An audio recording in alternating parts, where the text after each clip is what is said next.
सबसे पहले तो मैं आप सबका शुक्रिया अदा करता हूं कि हमारी दावत का सम्मान करते हुए आप सब आज की इस प्रेस वार्ता के लिए यहां पर इकट्ठा हुए हैं। जैसा कि आप सब जानते हैं कि ऑनरेबल एलजी साहब ने 11 अप्रैल 2026 को 100 रोजा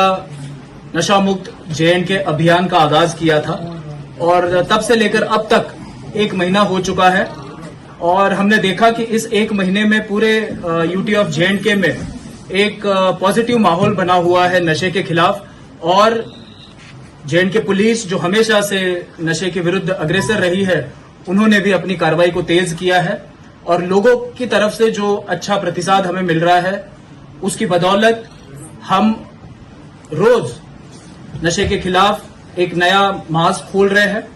तो आज की इस प्रेस वार्ता का मकसद ये है कि 1 महीने के इस कार्यकाल में अनंतनाग पुलिस ने अनंतनाग जिले में किस तरीके की कार्रवाई की है और किस तरह से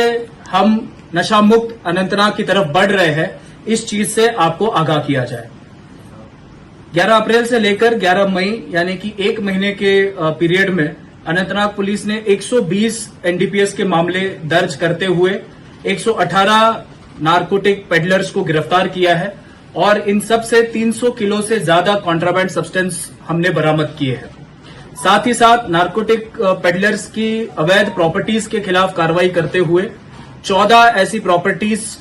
जो नारकोटिक पेडलर्स ने नशे के अवैध पैसे से निर्माण की थी, ऐसी 14 प्रॉपर्टीज को हमने अटैच किया है जिनकी कुल मालियत 10 करोड़ रुपए से ज्यादा है। साथ ही साथ 2 ड्रग पेडलर्स जिन्होंने सरकारी जमीन पे कब्जा करते हुए इलीगल प्रॉपर्टीज बनाई थी, ऐसी 2 प्रॉपर्टीज को डिमोलिश करने में हमें कामयाबी मिली है जिनकी कुल मालियत 3.5 करोड़ रुपए की है। अनंतनाग जिले में अब तक अनंतनाग पुलिस ने 300 मरलों पे मुश्तमिल जो इलीगल पॉपी कल्टीवेशन था उसको डिस्ट्रॉय किया है और लोगों को इन केसेस में अरेस्ट भी किया है। साथ ही साथ 1084 किलो का जो सीज्ड कॉन्ट्राबैंड सब्सटेंस था उसको डिस्पोजल करने में भी अनंतनाग पुलिस को कामयाबी मिली है। Anantnag police UT of J&K की पहली पुलिस है जिन्होंने सेक्शन 52A एनडीपीएस एक्ट के तहत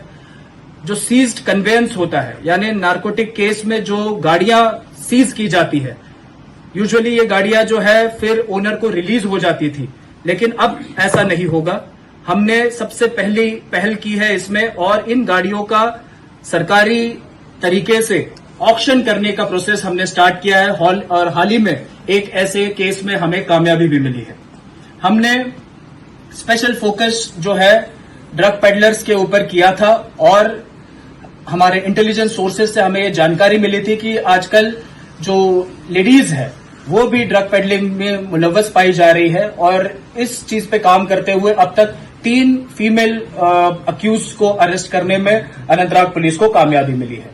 जो ऑनरेबल एलजी साहब के डायरेक्शंस थे कि जो ड्रग पेडलर्स हैं उनके ड्राइविंग लाइसेंसेस, उनके रजिस्ट्रेशन सर्टिफिकेट्स को जो है निरस्त किया जाए, उनके डायरेक्शंस का पालन करते हुए अब तक 13 ड्राइविंग लाइसेंसेस हमने कैंसिल करवाए हैं और 9 गाड़ियों की रजिस्ट्रेशन सर्टिफिकेट्स हमने कैंसिल करवाई है। साथ ही साथ आपने देखा होगा कि अनंतनाग में पिछले महीने भर से हमने रोज ब रोज नार्को कैसोज को लॉन्च किया है और अब तक 80 जगहों पे जो हॉटस्पॉट्स थे हमारे नार्कोटिक्स के और जो किंगपिन्स है, हैबिचुअल ऑफेंडर्स है नार्कोटिक्स के, ऐसे 80 मकानों पे जो है हमने छापे मारे हैं और 119 हैबिचुअल ड्रग पेडलर्स को हमने प्रिवेंटिव डिटेंशन के तहत जेरबंद किया है। साथ ही साथ जो मेडिकल शॉप्स कानून की खिलाफवर्जी करते हैं, ऐसे मेडिकल शॉप्स जो 45 जिनकी संख्या है, इन पर हमने ड्रग एनफोर्समेंट एजेंसीज के साथ मिलकर छापेमारी की और 15 मेडिकल शॉप्स को हमने सील किया है जो कानून की खिलाफवर्जी करते रहे हैं। अब तक हमें कामयाबी मिली है 2 नारकोटिक हाइडआउट्स बर्स्ट करने की, उसकी जानकारी हमने आपके साथ साझा की थी। ये प्रॉपर कॉन्क्रीटली बिल्ट हाइडआउट्स है जो नारकोटिक पेडलर्स ने अपने घर में नारकोटिक्स का स्टोरेज करने के लिए बनाए थे। ऐसे 2 नारकोटिक हॉटस्पॉट्स को हमने अब तक डिस्ट्रॉय किया है और आगे की कार्रवाई हमारी इस पे जारी है। हमारी कैपेसिटी बिल्डिंग के लिए अनंतनाग पुलिस के 50 आईओज को हम स्पेशलाइज्ड ट्रेनिंग मुहैया करा रहे हैं एक्सपर्ट्स के जरिए। अनंतनाग पुलिस पहली ऐसी पुलिस है जिन्होंने नारकोटिक पेडलर्स और एनडीपीएस केस से अक्यूज जो वाबस्ता रहते हैं उनको सिक्योरिटी क्लियरेंस डिनाई करने का डिसीजन लिया है और